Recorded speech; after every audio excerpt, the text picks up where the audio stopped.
Sabay-sabay natin alamin ang mga kaganapan na nangyayari sa ating bansa.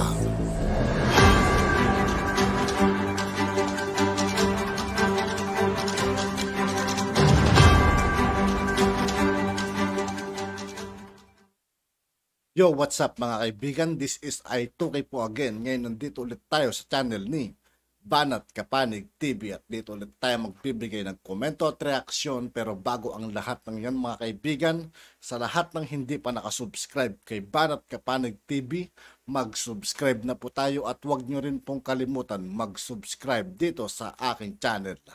Simulan na natin mga kaibigan, let's go! Marami pong experience dito po sa kaso tulad ng kaso na sinabi ni Senator JV in the past, and I fully support Mr. President Senator JV Ejercito. Nakakalungkot nga po na maraming ganitong kasi pangyari. In my experience in the past, marami po ako natulungan na. Tinatawagan ko po yung mga mayor, yung mga maninipis sa mukha, tumitiklop, at binibigay po yung perang nararapat para doon sa mga empleyado. Pero yung mga makakapal na mukha, hindi bumibigay. Nagagalit na naman ng ating mahal na Rapitol po mga kaibigan. Ewan ko lang, ako nananawagan kay Mayor Zamora, kung manipis mo mukha nyo, ibigay nyo na. Diretso rin talaga magsalita mga kaibigan si Rapitol po, no? Kung makapal ang mukha nyo, i-ombudsman ka. Kasi Mr. President, may batas naman tayo against that, iba, na kailangan may bigay. I think it's just implementation ang kulang dito. So therefore, kung nagmamatigas si Mayor Zamora, sasampan natin ang kaso sa ombudsman. At, on top of that, siguro iparating natin sa mga constituents niya, sa mga botante, about his character. And then let the voters decide pagdating na eleksyon. Kung sisipakin ba o i-retain ang isang lingkod bayan na hindi ginagawang tama para sa kanyang mga botante, para sa kanyang mga constituents. Naniniwala po ako kay Senator JV, sinabi niya, nothing political as far as he is concerned. Pero kay Mayor Zamora, mukhang political vendetta na nangyari dito. Ang masakit, yung naguntugang bato, dalawang batong naguntugan, ang naipit, yung mga malilit na mga kababayan. Kaya Mr. President, nananawagan ako, it's about time, siguro, pag-isipan kung paano maging stricto yung implementation tungkol sa batas na pangigipit sa mga terminal leave ng mga empleyado. For now, I'm calling upon Mayor Zamora for the second time, Mayor, Sir, kung manipis pa mukha nyo, kung ako po sa inyo, pakawalan niyo na po yung pera ng mga constituents nyo, ng mga dating empleyado. Pakawalan niyo na po, at pag hindi, isa po. Kaya masabi natin mga kaibigan, hindi sayang yung boto natin kay Rapitol po. Talagang pakinabang talaga yung ginagawa niya ngayon mga kaibigan. Napakahusay, napakagaling. Diretso magsalita. Ako na makikipag-usap sa inyong mga botante at makakarating sa kanilang lahat ito kung anong klaseng mayor kayo na nangapi at nanggigipit na mamaliit nating kababayan. Kang career sa local government service. Sa City Hall na po, naligawan ng iba sa kanila at nakapag-asawa. Doon na rin po sila tumanda. Karamihan po sa mga nabanggit ng mga retiradong empleyado ng Saran City Hall ay nakapaglingkod panoong aking termino bilang mayor at maging ng panahon ng panunungko ng aking ina, si Mayor Gia Gomez, maging ang aking pong kuya at kapatid, ni Senator Jigo Estrada at ang dating Mayor Erap. Sila po ay mga personal kong kakilala at mga nakatrabaho. Masasabi ko pong mabubuti sila mga tao at huwarang makawani ng pamahalaan. Noong naglilingkod pa ang manabanggit na retired employees sa San Juan ay hindi sila namili ng tutulungan at pagsisilbihan, anuman ang partido o grupo na kinabibilangan ng nangangailangan. Dahil ganoon pa man, hindi po ba? Ngunit nung sila po ay nagretiro, misli ng tinignan ang City Hall, kundi para na rin sa lahat ng makawani na pinagkaita matanggap kung anumang nararapat para sa kanila. Tunay nga po nakadismaya ang hindi pagbabayad ng terminal pay sa mga retirees. Ngunit hindi ko pong nakaalarma kung ano ang pagharang ay sa kanilang hindi kaalyado na mga kawani. Ang kasalukuyang dinaranas sa mga retirado empleyado ng San Juan ay ang malungkot na larawan ng lokal na politika sa ating bansa tuwing nagkakaroon ng pagpapalit ng liderato, may kulay at pagkakahati-hati. Ang aking panawagan dahil bago po ako mag-deliver ng privilege speech, Mr. President, ay nagpaabot si Mayor Zamora na bakit daw po ako titindig at titirahin pa ho sila. Hindi po ito pagtira, Mr. President. Ito po ay pakikiusap upang maibigay na ang terminal pay ng mga empleyado na halos 4 taon na mula nang sila po ay nagtapos sa serbisyo sa San Juan hanggang ngayon ay hindi pa ho nila nakikita. Sa aking pagkakalam din, Mr. President, These are services rendered. Ang terminal pay o terminal leave pay ay kanila pong pera na pinagpaguran sa pagsisilbi habang nagsisilbi nang sila po ay empleyado pa ng San Juan. Mr. President, as Chairman of the Senate Committee on Local Government, this humble representation cannot tolerate this practice of taking hostage terminal pay of local government employees. Ibigay na natin dapat ang pera na pinaghirapan nila ng ilang taong serbisyo.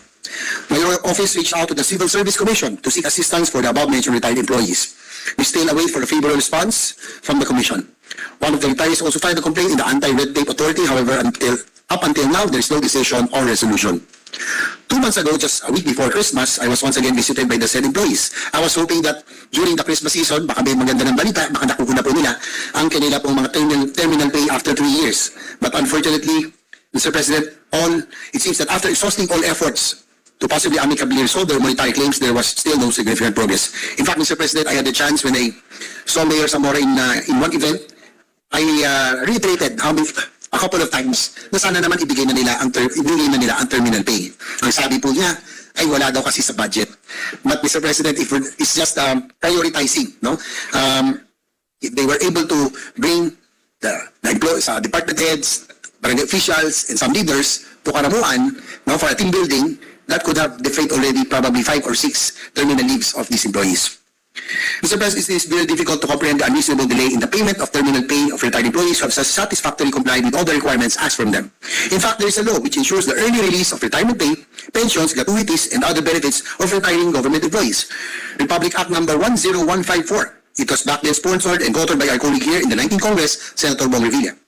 The law categorically states that retirement benefits should be released within 30 days from the actual retirement of the employees. Section 2 RA number 10154 acknowledges in its declaration of state policy that public officers and employees who spent the best years of their life serving the government and public should not be made to wait to receive benefits which are due to them under the law.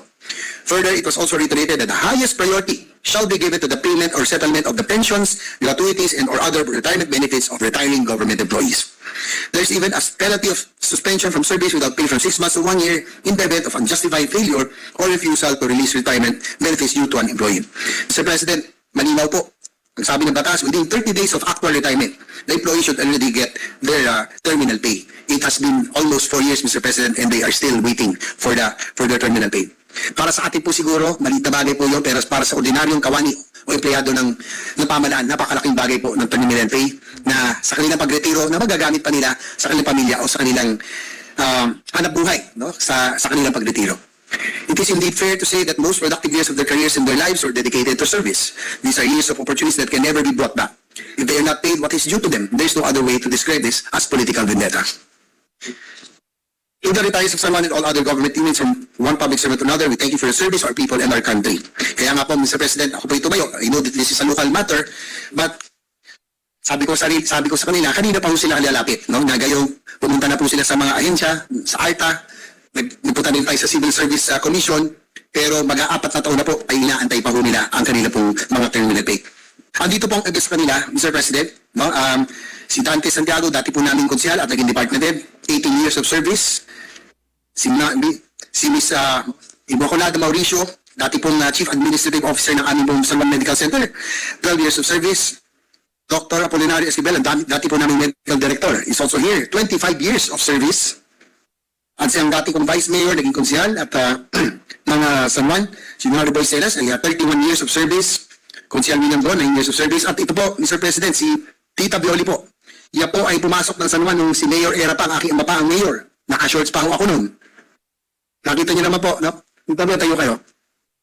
Very frail na po. Hindi na nga po nakapag-asawa dahil kahit linggo, nandun po yan, nagtatrabaho sa aming City Hall. Yan po ka-dedicated si Tita Bioli. 31 years of public service, naputol pa ito, no? Kung ito susuba, baka 40 years na ang kanya pong total in public service.